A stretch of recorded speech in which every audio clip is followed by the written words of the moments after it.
Bismillahirrahmanirrahim. Assalamualaikum warahmatullahi wabarakatuh. Selamat pagi. Ya, kita sekarang bertemu lagi dengan mata kuliah Sistem Pakar pertemuan ke-10. Materinya masih tentang metode inferensi. Sekarang materinya itu metode inferensi yang lainnya ya, yaitu logika deduktif dan silogisme.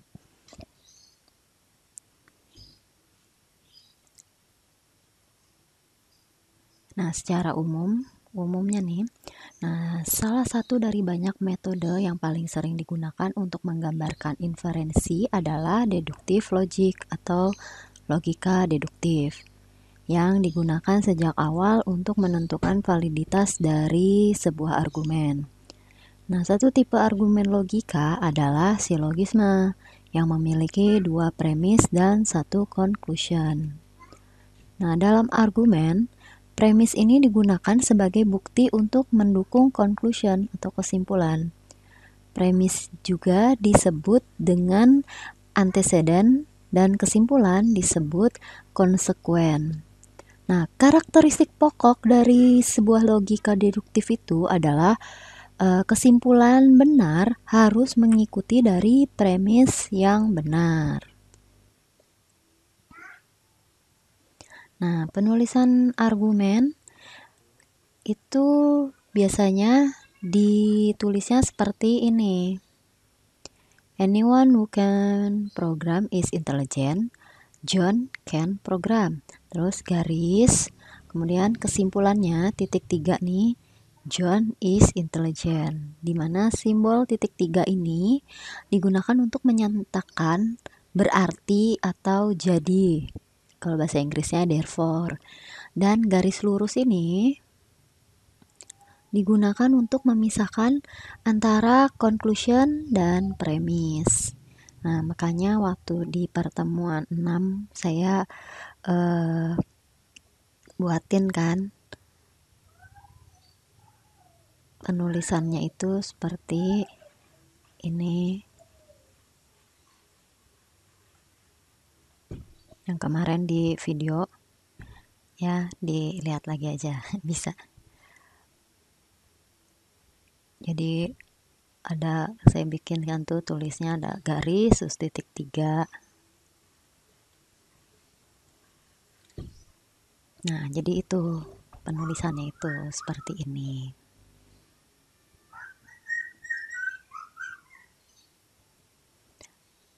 Nah, kita masuk ke jenis-jenis silogisme. Di antaranya itu ada silogisme kategorikal.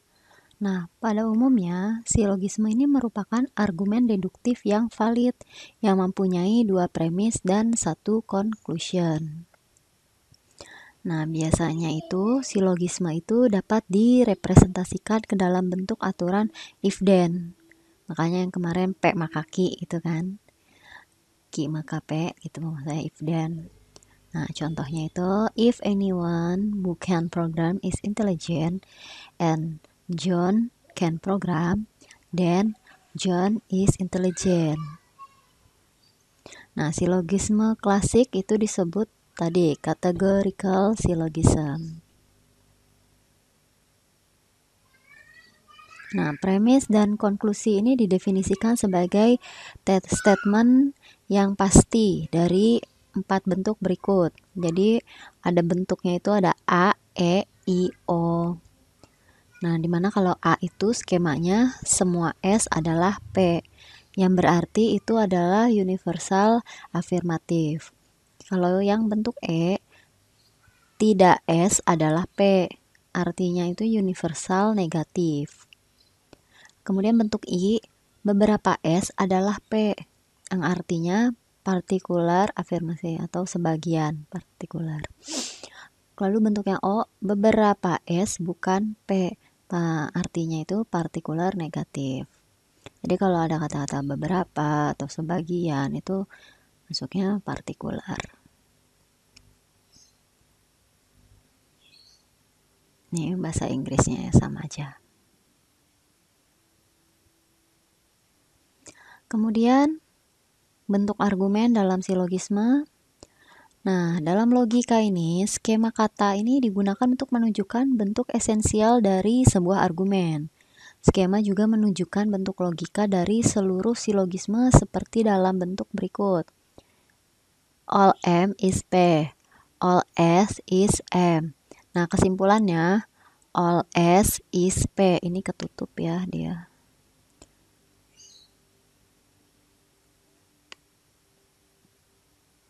Ini all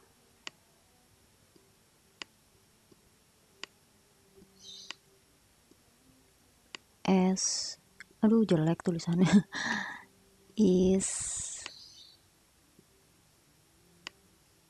P.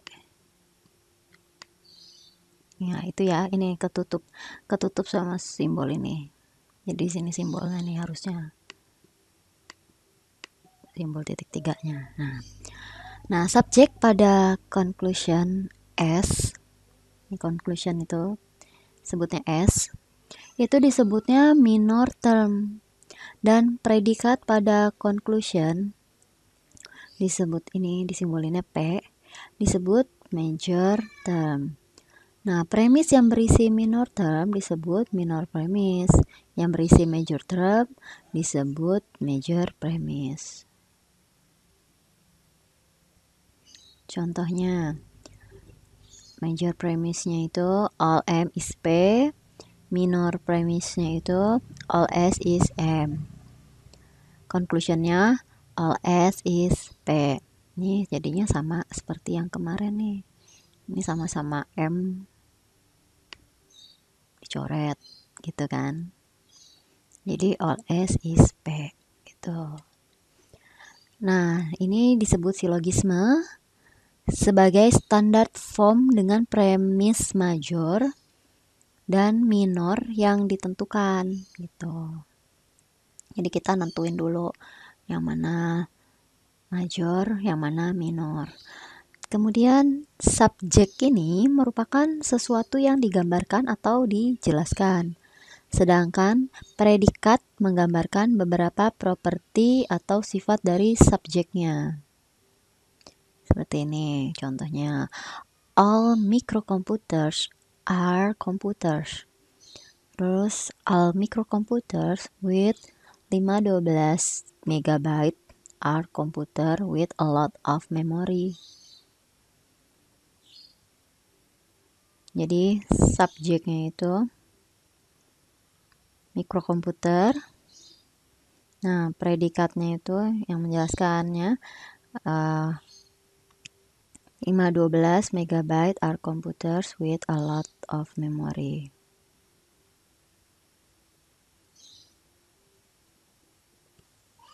Ya, jadi contoh itu tadi kalau bahasa Indonesia kan bahasa Inggrisnya all microcomputer are computer. Nah, ini bahasa Indonesianya semua mikrokomputer adalah komputer. Nah, subjek itu tadi objek yang digambarkan ya adalah mikrokomputer. Kemudian predikatnya itu beberapa sifat subjek adalah komputer.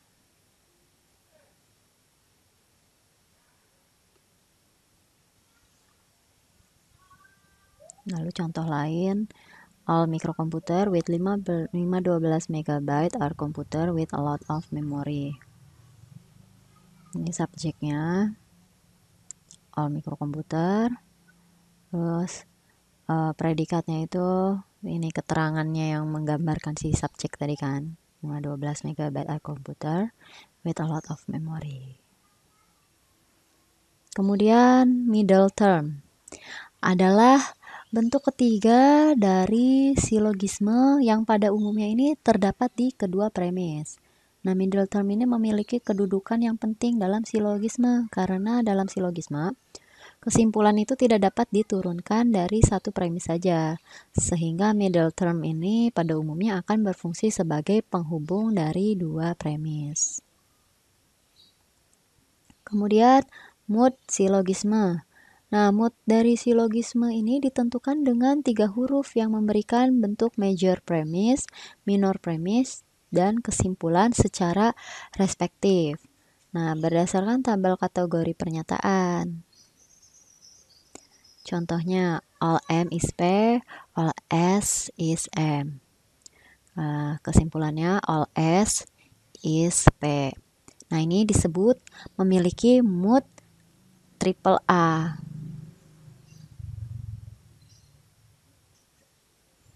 Nah, ini 3 huruf tadi kan. Nah, tabelnya itu seperti ini. Premise major itu ada figur 1 itu MP, kemudian PM, figur 2, terus figur 3 ada MP lagi, kemudian figur 4 PM. Ini jadi bolak-balik MP, PM, MP, PM.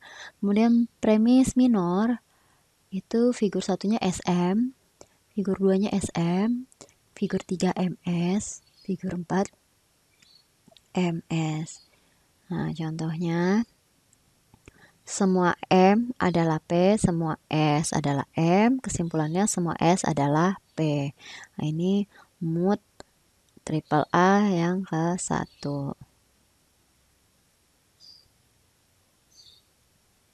Nah, ini coba tebak. Saya udah kasih contoh nih. Semua M adalah P, tidak S adalah M. Kesimpulannya, tidak S adalah P. Nah, ini masuknya ke tipe yang mana? Kemudian beberapa P adalah M, semua M adalah S.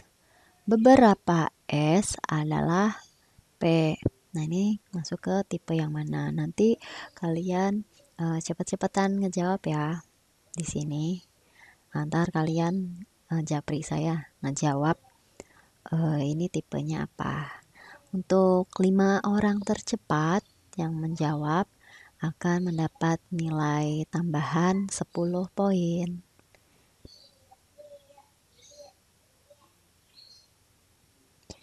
Nah, dari sebuah argumen itu tidak selalu argumen yang mempunyai bentuk silogisme itu merupakan silogisme yang valid. Contohnya, silogisme tidak valid itu berbentuk A, E, 1. Nah, semua M adalah P, tidak S adalah M. Kesimpulannya, tidak S adalah P. Kalau contoh bahasanya, semua mikrokomputer adalah komputer. Bukan mainframe adalah mikrokomputer. Kesimpulannya, bukan mainframe adalah komputer. Nah, diperlukan prosedur keputusan atau decision prosedur untuk pembuktian validitas. Nah, prosedur keputusan untuk silogisme dapat dilakukan menggunakan diagram Venn, 3 lingkaran yang saling berpotongan yang merepresentasikan S, P, dan M.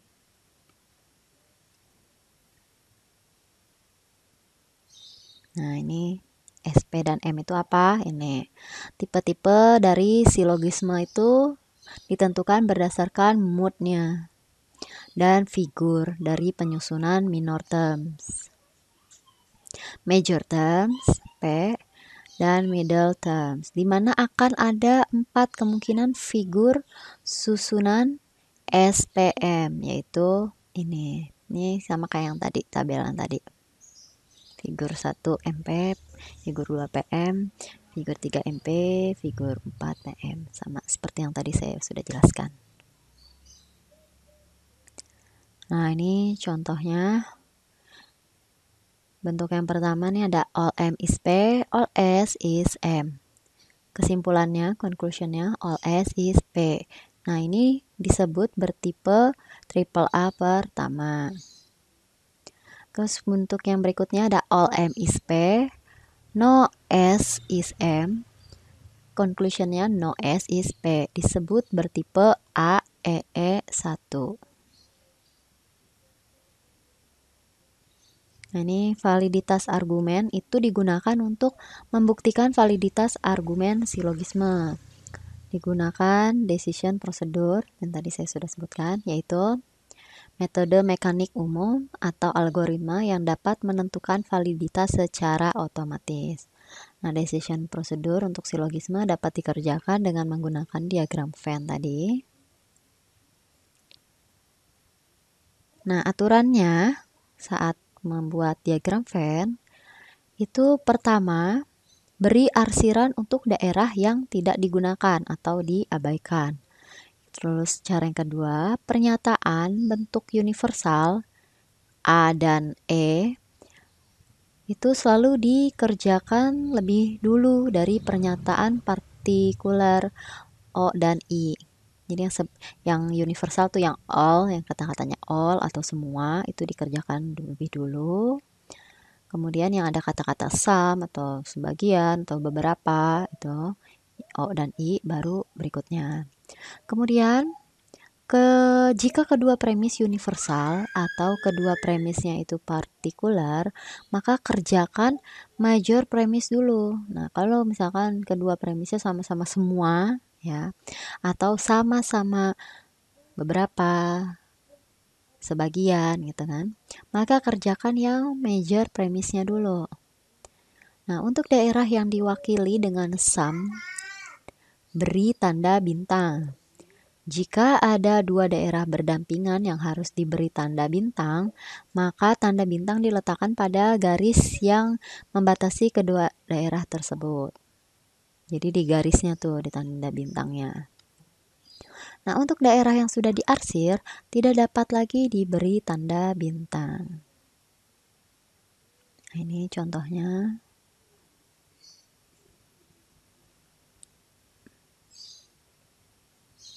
Jadi bentuk A, EE1 itu all M is P, no S is M. Kemudian kesimpulannya no S is P. Nah, ini bukan silogisme valid. Dengan contoh, all microcomputers are computers. No mainframe is a microcomputer. Conclusionnya no mainframe is a computer. Nah, pembuktian dengan diagram Venn-nya itu, kalau tadi semua M adalah P, tidak S adalah M. Conclusionnya tidak S adalah P. Jadi kita bikin lingkaran diagram Venn yang 3 lingkaran ini. Ada 3. Yang pertama itu sini S, lalu P, lalu M. Nah, kata-kata yang pertama semua M adalah P. Nah, berarti yang diarsir yang sini. Semua M, nih diarsir kan? Jadi diarsir. Semua M adalah P, berarti bagian yang sini. Kemudian tidak S adalah M.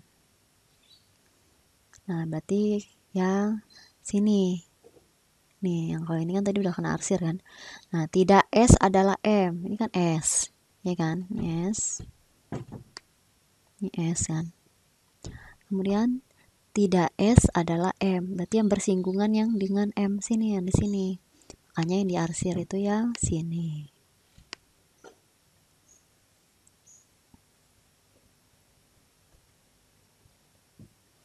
Nah, namanya kalau yang di sini yang contoh all mikrokomputer,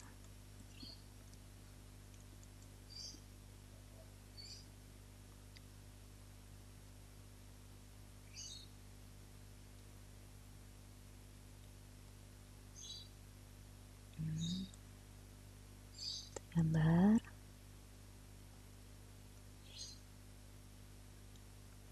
ini mikrokomputer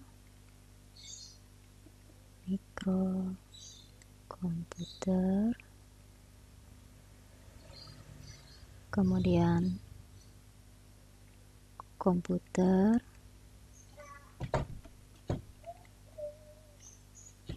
kemudian mainframe.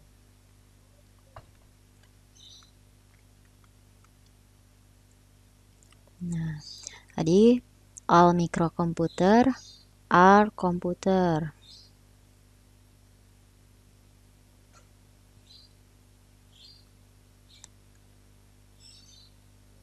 Maka yang diarsir di sini dulu.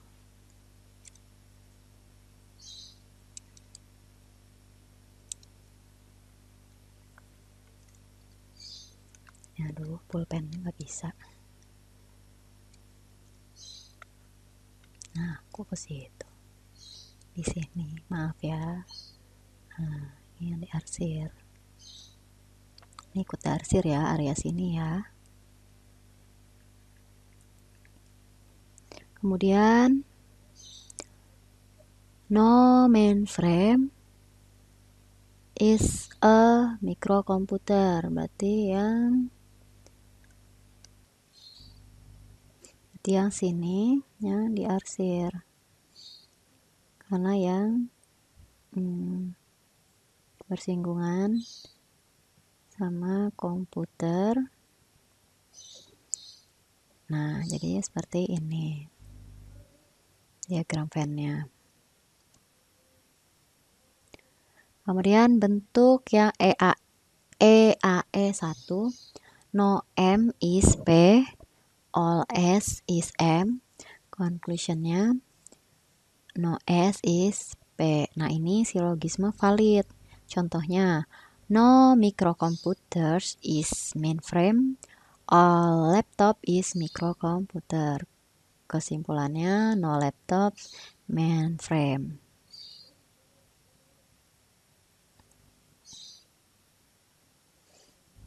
Nah, ini EAE1-nya.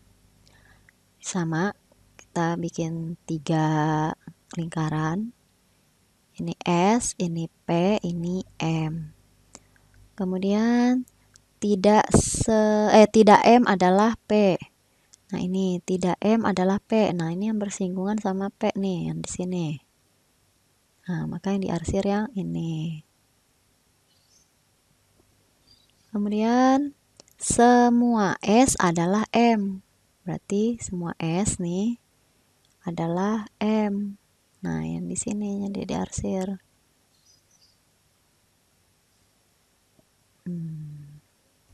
Seperti itu. Kesimpulannya tidak S adalah P.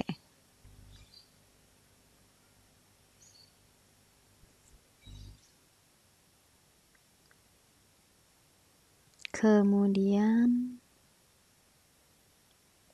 contoh yang IAI 4, sum PRM sum MRS.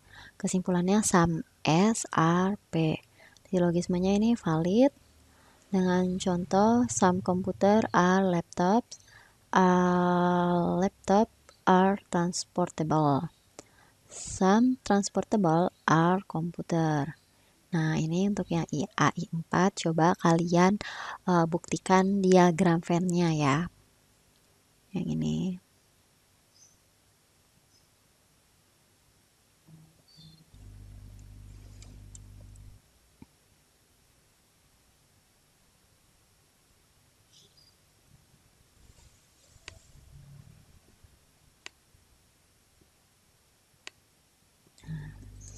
Kalian buktikan diagram Venn-nya.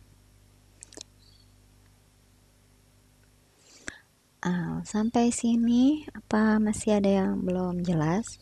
Jika masih ada yang belum jelas, silahkan ditanyakan di ruang diskusi ya, seperti biasa. Ya, materi untuk pertemuan hari ini sudah habis.